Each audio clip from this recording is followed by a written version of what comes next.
La SICAP SA, Société immobilière du Cap-Vert, et la Sénélec, Société nationale d'électricité du Sénégal, vous offrent votre revue de presse. Bonjour et bienvenue. La célébration de la fête du travail, sujet principal qui occupe la majorité des journaux parus ce vendredi 2 mai. Syndicats et patronat pactisent avec l'État, titre Réumi Quotidien, qui renseigne à sa page 4 que le gouvernement du Sénégal et les organisations syndicales et patronales ont signé le pacte de stabilité sociale censé installer un climat social apaisé propice à une économie compétitive, à la promotion du travail décent, productif et à l'équité sociale. Le patronat et le MEDES ont apposé leur signature. Le président Diomaye Faye s'engage, écrit Sud Quotidien. Chacune de vos attentes sera examinée avec la plus grande attention, dit le président dans les colonnes du journal. Trêve de grève, s'exclame Walf Quotidien, faisant allusion au pacte de stabilité sociale. Mody Guiro parle d'un tournant historique. Ce qui est bon pour l'entreprise est bon pour le Sénégal, dit Beydi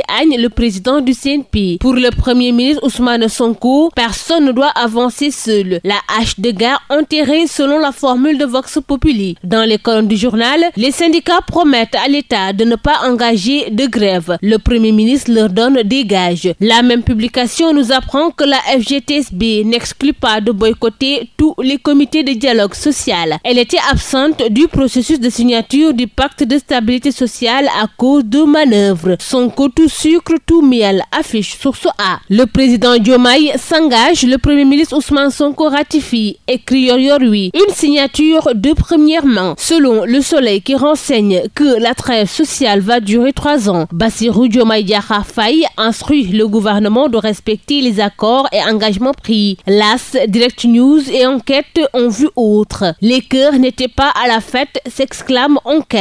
Des casseroles et un cercueil brandi. Abbas Fall hué. Les travailleurs licenciés ont brandi un cercueil symbolique pour illustrer, selon leurs mots, la mort certaine de ceux qui ont été injustement traités dans le monde du travail. Ne s'arrêtant pas là, il gratifie le ministre d'un concert de casseroles. Face aux commissions ad hoc chargées de les entendre, Ndeye Saly Diop Dieng et Moustapha Diop démontent tout, renseignent Les Échos. L'ancienne ministre de la Femme récuse toute responsabilité directe ou indirecte. Preuve à l'appui, Moustapha Diop déchire les accusations et dément certaines affirmations. Il déplore qu'aucun dossier ne lui ait été présenté. Référé aux fins d'ouverture de procédure pénale, la justice lance une traque inédite. Un titre qui occupe la une de l'Observateur, qui évoque la lettre accablante du premier président de la Cour des comptes au garde des Sceaux. Les constats consignés dans le document susceptible de motiver l'ouverture de procédure pénale. Les pièces déclassées relatives au compte bancaire mouvementé par les ministres et les ministres délégués chargés des finances.